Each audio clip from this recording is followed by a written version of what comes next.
புதுவை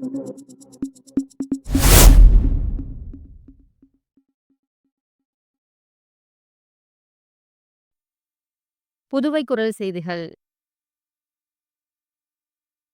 இந்திய தேசிய real estate builders land developers நிலத்தரகர்கள் நலச்சங்கத்தின் செயற்குழு, பொதுக்குழு மற்றும் பாராட்டு விழா நடைபெற்றது. இந்திய தேசிய real estate builders land developers நிலத்தரகர்கள் நலச்சங்கத்தின் செயற்குழு, பொதுக்குழு மற்றும் பாராட்டு விழா காலாப்பட்டு நல்லா எக்கோ பீச் ஹோட்டலில் சங்கத்தின் நிறுவனர் VN கண்ணன் தலைமையில் நடைபெற்றது. இந்த விழாவில் காலாப்பட்டு சட்டமன்ற உறுப்பினர் கல்யாணசுந்தரம் சிறப்பு அழைப்பாளராக கலந்து கொண்டு நிலத்தரகர்கள் உற்சாகப்படுத்தியும் நிறுவன தலைவர் VN கண்ணன் சேவையை பாராட்டியும் பேசினார். இந்த விழாவில் புதுச்சேரி மாநில கௌரவ தலைவர் திருமால், மாநில அமைப்பாளர் கலை, புதுச்சேரி மாநில செயலாளர் சீனிவாசன், மாநில பொருளாளர் கிருஷ்ணமூர்த்தி ஆகியோர் விழாவை ஏற்பாடு செய்து வாழ்த்துரை வழங்கினர். இந்த விழாவில் புதுச்சேரி தமிழகத்தில் உள்ள மாவட்ட நிர்வாகிகள் திரளாக கலந்து கொண்டனர்.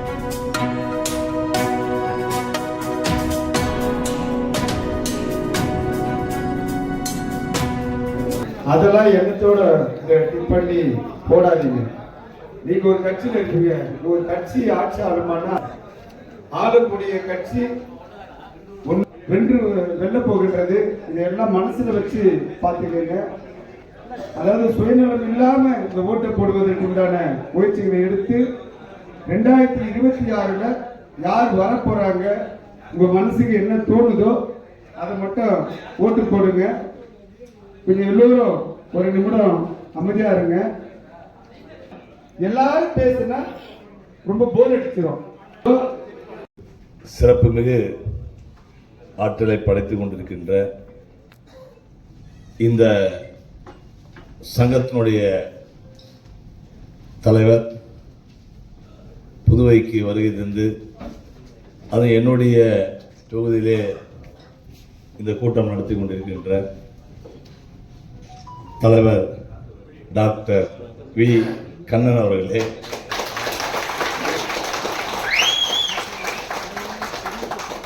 இந்த கூட்டத்திலே பல்வேறு இந்த சங்கத்தினுடைய செயலாளர், பொதுச் செயலாளர், இந்த சங்கத்தினுடைய பொதுவாக ஒரு சங்கத்தை ஏன் நாம் அமைக்கின்றோம், அந்த சங்கத்தினுடைய செயல்பாடு நான் பல்வேறு நேரங்களிலே அங்கங்கே பார்க்கின்ற போதெல்லாம், நான் பலகையிலும் பேனரிலும் பார்க்கின்ற போது ஒரு கம்பீரமிக்க ஒரு தலைவரை நீங்கள் தேர்ந்தெடுக்கின்றீர்கள் நான் நினைக்கிறேன். சொன்னால் ஒரு அதாவது நம்மெல்லாம் சொல்ல போனால் ஒரு லெவலில், அதாவது இன்னைக்கு ஒரு அரசாங்கம் நீங்கள் எத்தனையோ வருமானம் வரலாம், சேல் டாக்ஸ் பார்த்தீங்கன்னா வியாபாரிங்க, ஆனால் பார்த்தீங்கன்னா ஒரு அரசாங்கம் நடத்த வேண்டும் என்று சொன்னால் பத்திரப்பதிவிலே வரக்கூடிய வருமானம் தான் அந்த அரசை தூக்கி நிறுத்த. அது இருக்கின்ற அந்த ரெவன்யூ ஸ்டாம்பில் வர வருமானம் தான் ஒரு அரசாங்கத்தை தூக்கி நிறுத்த முடியும். பட்ஜெட்டில் நாங்களாம் பார்த்தீங்கன்னா ஒரு ஆண்டு ஒன்றுக்கு அந்த நிதிநிலையில் பார்த்தீங்கன்னா நிதிநிலை அறிக்கையில் எங்களுடைய நிதித்துறை அமைச்சர், முதலமைச்சர் அறிவிக்கும் போது பத்திரப்பதிவுத்துறையில் பார்த்தீங்கன்னா ஆண்டு ஒன்றுக்கு ஏறக்குறைய 400 கோடி ரூபாய் வருமானம் வரும் எங்கள் மாநிலத்தில். அப்போ தமிழ்நாட்டிலாம் பார்த்தீங்கன்னா அது பல ஆயிரக்கணக்கான கோடிக்கணக்கான வருமானம் பத்திரப்பதிவுத்துறை வரும். அதற்கெல்லாம் யார் காரணம்? இந்த மாதிரி இருக்கின்ற அந்த மீடியேட்டு தான். அதை யாருமே மறுக்க முடியாது. நம்ம ஏதோ நம்ம செய்கின்ற வேலை ஏதோ நம்ம சொல்லுவாங்க, புரோக்கர் சொன்னா அது உண்மையிலே நம்மள மாதிரி ஒரு தரகர் கூட இருந்து மீடியேட்டர் இல்லைன்னு சொன்னா ஒரு வியாபாரம் நடக்கவே நடக்காது. அந்த பெருமை இன்னைக்கு அரசாங்கத்தினுடைய பட்ஜெட்டை, நிதிநிலை அறிக்கையை அந்த ஒரு அரசு தூக்கி பிடிக்க சொன்னா அதுக்கு காரணம் உங்களை மாதிரி இருக்கின்ற அடித்தட்டு இருக்கின்ற ஒர்க் பண்ணி நீங்க செஞ்சு கொடுத்த வேலைகள் தான், யாரும் மறுக்க முடியாது. அப்படிப்பட்ட நான் கூட சொன்னேன், நாங்கள் வந்து ஒரு விழா நடத்தணும் சென்னையில், அதுக்கு பார்த்தீங்கன்னா அரசாங்கமே எங்களுக்கு எதிர்பார்க்கிறாங்க அப்படின்னு சொல்லி தலைவர் சொல்லும்போது எனக்கு அது வருத்தமாக இருக்குது. ஏன்னா அரசியலுக்கெல்லாம் அப்பாற்பட்டு நம்ம யார் எப்படி ஒரு அரசாங்கம் யார் வருவாய் கொடுக்குறாங்களோ, கமர்ஷியல் டாக்ஸ் இருக்கலாம், எக்ஸைஸ் இருக்கலாம், வணிக வரித்துறை இருக்கலாம், பத்திரப்பதிவுத்துறை தான் அதிகமாக கொடுக்குறாங்க. அது நடக்குது. உங்க தலைவரையும் நான் பார்க்கணும்னு வந்தேன். அதுல இந்த மாதிரியான ஒரு நல சங்கம், பல்வேறு சங்கங்கள் நான் வந்து என் தொகுதியில் பார்த்தீங்கன்னா, நான் ஒரு சாதாரண நடுத்தர குடும்பத்திலிருந்து வந்தவன். என்னை யாரும் ஒன்று ஏற்றி விடல. ஆனால் எங்கள் அப்பா ஒரு மிகப்பெரிய தொழிலாளி. ஆனால் எங்கள் அப்பா வந்து ஒரு தொழிற்சங்க தலைவராக இருந்தார். அந்த லீடர்ஷிப்பு, அதான் அந்த லீடர்ஷிப் நம்ம தலைவரை பார்க்கும்போது எனக்கு அது கை கொடுக்கும் போது அந்த லீடர்ஷிப் இருக்குது. இது ஒரு சாதாரண விஷயமே கிடையாது. இன்னைக்கு சாதாரண ஒரு 10 பேர் வச்சு ஒரு தொழிற்சங்கத்தில் இந்த தமிழ்நாடு புதுச்சேரி மாநிலத்தை ஃபுல்லாக இவ்வளோ பேரை இவ்வளோ இடத்துல இருந்து ஒருங்கிணைக்கிறதே பெரிய வேலை. அது வந்து ஒரு தலைமை வந்து பண்பு வந்து பெரிய விஷயம். நான் பார்த்தேன், இறங்கி அவர் ஓடுறாரு, எல்லாம் என்ன வாங்க ஒரு ஒருங்கிணைக்கிறார். அப்போ அவர்கிட்ட அந்த பண்பும் அந்த தலைவராக இருக்கிற தகுதி உங்களுக்கு இருக்கு. நான் பார்த்தேன், நான் ஒரு சின்ன சின்ன விஷயங்கள் நாங்கள் அரசியல்வாதி இல்லை, அதாவது மக்களுடைய பல்ஸும் அதை பார்த்தா தான் நான் தலைவராக தொகுதிக்கு சட்டமன்ற உறுப்பினராக நான் வர முடியும். தொகுதியில் நான் சட்டமன்ற உறுப்பினர்னா என்னுடைய மக்களுடைய தேவைகளை பூர்த்தி செய்யணும். நான் 2வது முறை சட்டமன்ற உறுப்பினராக வந்திருக்கிறேன். முதல்ல அமைச்சராக இருக்கிறேன். அப்போ வயசு வந்து 31 வயசு, அதிக குறைஞ்ச வயசுல அமைச்சராக. அப்ப எந்த வயசுல அரசியல் வந்து பணியாற்றி இருக்கும் பாருங்க. நான் ரியல் எஸ்டேட் பண்றேன், நீங்க நான் லேஅவுட் போட்டு உங்களை மாதிரி ஆளுங்கிட்ட கொடுத்து ப்ரமோட் பண்றேன். அப்போ நான் வந்து இன்னைக்கு அரசியல்ல ஒரு எம்எல்ஏ சட்டமன்ற உறுப்பினர் இருக்கு காரணம் உங்களை மாதிரியான உழைப்பு கொடுத்ததுனால நாங்களாம் வந்து இன்னைக்கு அரசியல் நிற்க பெரிய லெவல்ல பண்றோம், வேற ஒன்றும் இல்லை. அதனால உங்களுக்குள்ள ஒரு ஒற்றுமை, நீங்கள் மேலும் மேலும் அரசியலில் சொன்னீங்கல்ல உங்க தலைவர் சட்டமன்ற உறுப்பினர் வரணும், என்னுடைய முதல் வாழ்த்துக்கள். அருமை சகோதரர் கண்ணன் அவர்கள் வந்து சட்டமன்ற உறுப்பினர் வர்றதுக்கு என்னுடைய முதல் வாழ்த்துக்கள். அன்பு சகோதராக சொல்ல அதுல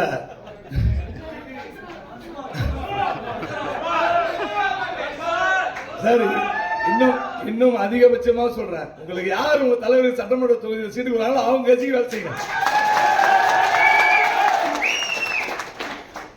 அதுல அந்த மாதிரியான ஒரு பண்பும் நான் பார்த்தது கிடையாது, மீட் பண்ண கிடையாது. அதாவது பேனர் போஸ்டர் எல்லாம் பார்த்துக்கிறேன். நான் இப்போ கூட நினைப்பேன், பரவாயில்ல, ஒருங்கிணைத்து பெரிய விஷயம். நாங்கெல்லாம் பார்த்தீங்கன்னா இப்போ எங்கள் பகுதியில் பார்த்தீங்கன்னா எத்தனையோ ஃபேக்ட்ரி இருக்குது. அந்த ஃபேக்ட்ரியில் நான் தொழிற்சங்கம் நடத்துவேன். பார்த்தா சில ஃபேக்ட்ரிலாம் நான் தான் மோனோபொலி. அங்கே வந்து பார்த்தீங்கன்னா சார்ந்த ஒரு 2500 பேர் தொழிலாளர்கள் என் சங்கம் மட்டும் தான் இருக்கு. எந்த சுயலாபமும் எதிர்பார்க்க மாட்டேன். அங்கே கம்பெனி ஏதாவது கொடுப்பாங்களா அப்படிலாம் எதிர்பார்க்க மாட்டேன். என் தொழிலாளிக்கு ஒரு பிரச்சனைனா அதில் முதல்ல என்னுடைய ஆளை தான் நான் தான் முதல்ல அவனை கம்பெனி நிர்வாகத்தை போய் அடிப்பேன். அதே மாதிரி இன்னும் தெரிய நடத்துறேன். அப்ப சொல்லுவாங்க, இந்த மாதிரி வந்து இருக்கிறவங்க ஒருங்கிணைச்சு கொண்டு போறது பெரிய விஷயம். நாமல் தலைவராக இருக்கின்றவங்க தூய்மையாகவும் நேர்மையாக இருந்தால் தான் நம்ம கூட 10 பேர் இருப்பாங்க. அந்த தகுதி உங்க தலைவருக்கு இருக்குது.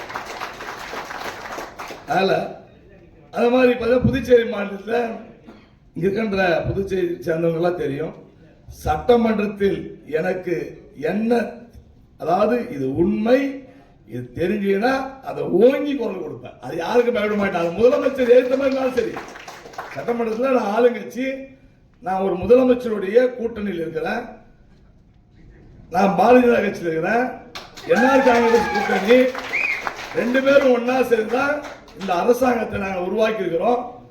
ஆனா சில கொள்கைக்கு மாறாக எங்களுடைய முதலமைச்சர் எடுத்தார். மதுபான தொழிற்சாலை அந்த மதுபான தொழிற்சாலை ஏன்னா பல கோடி ரூபாய் பேரம் பேசினாங்க. என் கூட ஒரு 10 சட்டமன்ற உறுப்பினர் வந்து கையெழுத்து வாங்கி முதலமைச்சருக்கு எதிராக, இந்த அரசுக்கு எதிராக நேரடியாக மதுபான தொழிற்சாலை வரக்கூடாது, இது புதுச்சேரி மாநிலத்துக்கு பாதிக்கப்படும் என்று சட்டமன்ற வாசல்ல உட்கார்ந்தேன் நான். அதனால எனக்கு அது அதாவது எல்லாம், அதாவது கூட்டணியிலே இருந்து நீங்க வந்து உட்காரலாமா அப்படின்னு பத்திரிகையாளர்லாம் கேட்டாங்க. நான் சொன்னேன், எனக்கு என்னை சார்ந்த என் உறவினருக்கு, என்னை சார்ந்த என்னுடைய அண்ணன் தம்பிங்களுக்கு அது தேவையில்லை. அப்ப நம்ம எல்லாம் உறவு தானே. இப்போ வந்து ஒரு தலைவரை நம்பி போயிருக்கீங்க, எல்லாம் வந்துருக்கிறீங்க, ஒரு இணைஞ்சிருக்கீங்களா, யாரு நீங்களா? உறவுகள். நீங்க எல்லாம் அவருடைய உறவுகள், அவருடைய சொந்தங்கள். அப்படிப்பட்ட ஒரு சங்கங்கள் நடத்துறது ரொம்ப பெரிய கஷ்டம். நான் பார்த்தேன். அதனால இந்த சங்கத்துக்கு வரணும்னு எனக்கு ஒரு விருப்பம், வேற ஒன்றும் கிடையாது. நான் எவ்வளவு வேலைகள் இருந்தாலும் இதில் நம்ம கலந்துக்கணும் அப்படின்னு சொல்லி நான் கலந்துக்கினேன். இந்த சங்கத்துக்கு புதுச்சேரி மாநிலத்தில் உங்களுக்கு எங்கள் அரசாங்கம் மூலியமாகவும் சரி, என்னுடைய தொகுதி மூலியமாகவும் சரி, உங்களுக்கு என்ன உதவியா இருந்தாலும் உங்களுடன் உங்கள் சகோதராக இருக்கலாம் இருப்பேன் என்று சொல்லி இந்த அருமையான வாய்ப்பை ஏற்படுத்தி கொடுத்து, எனக்கு சில மாதிரி அரசியல்வாதி மாதிரிலாம் என்னால் பேசுறது எனக்கு வராது. நான் இயல்பாக தான் பேசுவேன். எனக்கு வந்து தைரியம் சொல்றேன், என்னுடைய இயல்பு இது. நான் அது வந்து சட்டமன்றத்தில் அப்படி தான் பேசுவேன். சட்டமன்றத்தில் பார்த்தீங்கன்னா நான் ஏந்து நின்னா அது வந்து அது நான் என்னுடைய விண்ணப்பத்தி சொல்ல தேவையில்ல.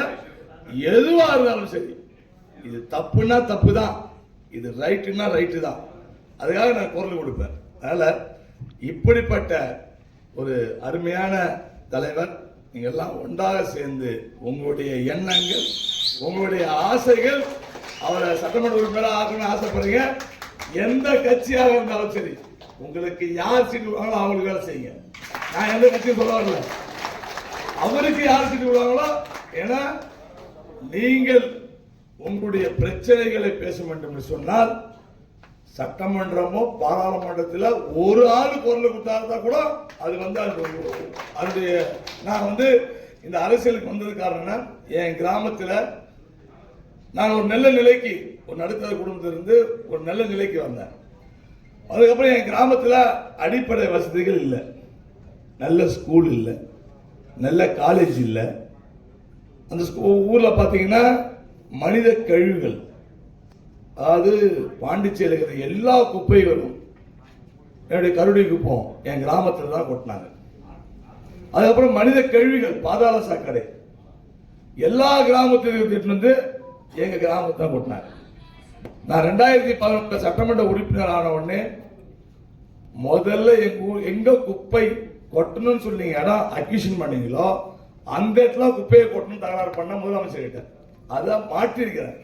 எங்க கிராமத்துக்கு குப்பை இல்லாத கிராமமா மாற்றிருக்கிறேன். அதே மாதிரி கழிவுநீர் பாதாள சாக்கடை திட்டம், நீங்க எங்க கிராமம் கடலுக்கும் கிராமத்துக்கும் தூரம், ஆனா பார்த்தா அதை வந்து எங்க ஊர்ல சுத்தம் பண்ணி இங்க எடுத்துன்னு நான் சொன்ன கடல் ஓரமா. ஏன்னா அதனுடைய சுவாசிப்பு தன்மை மக்களுக்கு அதையும் மாற்றுறதுக்கு அரசாங்கம் 56 கோடி ரூபாய் கட்டி அந்த டிரைனேஜ் ஃபெசிலிட்டியை கடல் ஓரமே கட்டுறாங்க, அதையும் மாற்றிருக்கிறாங்க. இதெல்லாம் எப்படி மாற்ற முடியும்? எப்படி மாற்ற முடியும்? நம்ம சங்கத்தை எப்படி நடத்த? நான் வில்லேஜ், என் கிராமத்துக்கு, என் தொகுதி மக்களுக்காக நான் வந்து சட்டமன்ற உறுப்பினராக ஆகணும்னு ஆசைப்பட்டேன். இல்லை நான் நல்லா வியாபாரம் பண்ணேன், ரியல் எஸ்டேட் பண்ணேன், நல்ல பிசினஸ், ஆட்டோமொபைல் பிசினஸ் பண்ணேன். எனக்கு ஒரு நாள் ஒன்றுக்கு பார்த்தீங்கன்னா 50,000 1 லட்சம் வருமானம். ஆனால் அதெல்லாம் விட்டுட்டு இன்றைக்கு எல்லா வியாபாரத்தையும் நான் விட்டுட்டு என்னுடைய கிராமம், என்னுடைய மக்களை நாம் காப்பாற்ற வேண்டும் என்று சொன்னால் சட்டமன்ற உறுப்பினர், பாராளுமன்ற உறுப்பினர் வந்தால் மட்டும்தான் செய்ய முடியும். அதனால இந்த சங்கத்தை நீங்கள் ரொம்ப நாள் நடத்தணும்னு சொன்னா நீங்க சட்டமன்ற உறுப்பினரோ ஒரு பாராளுமன்ற உறுப்பினரோ வர வேண்டும் என்று சொல்லி இந்த சிறப்பான இந்த மாநில செயற்குழு கூட்டத்துக்கு உங்களோடு உங்கள் அன்பு தம்பியாகவும் உங்களுடைய அன்பு சகோதராகவும் என்னை வரவைத்ததுக்கு என்னுடைய மனமார்ந்த வாழ்த்துக்களை நன்றி சொல்லி நன்றி. வணக்கம். எங்களுடைய இருந்து சிறப்புரையாற்றிய காலாப்பட்டு சட்டமன்ற உறுப்பினர் அவர்களுக்கு கிருஷ்ணகிரி மாவட்ட தலைவர் சுந்தரராஜன் அவர்கள் சால்வை அளிப்பார். நான் இந்த இடத்துல நான் அந்த சால்வை அளிக்கிறது முக்கிய காரணம் என்னன்னா, எங்க தலைவர் கூட நாங்கெல்லாம் பயணிக்கிறோம், எங்க சங்கத்தில் இருக்கிற அனைவரும் பயணிக்கிறோம். ஆனா எங்க தலைவருடைய பெருமைகள் அருமைகளும் இன்றுதான் எங்களுடைய எம்எல்ஏ, அதாவது எங்கள் கட்சியை சார்ந்த எம்எல்ஏ. நான் வந்து கிருஷ்ணகிரி மேற்கு மாவட்ட செயலாளருங்க பிஜேபியில. எங்க எம்எல்ஏ வந்து எங்க கட்சியை சார்ந்தவர் பேசும்பொழுது மிகவும் எங்களுக்கு சந்தோஷமாக இருந்தது, ஆர்வமாக இருந்தது. அதே போல நாங்கள் எல்லாம் தெரிஞ்சிக்காத விஷயத்தை எங்க தலைவரை பற்றி எங்களுடைய எம்எல்ஏ அவர்களுக்கு அருமையாக அழகாக தெளிவாக பேசல் வரைக்கும் வந்தார். அவருக்காக எங்கள் கிருஷ்ணகிரி மேற்கு மாவட்ட சார்பாக எங்க இந்த சாலை அழைத்து கௌரவிக்கிறார். நன்றி. அடுத்ததாக வடசென்னை கிழக்கு மாவட்ட தலைவர்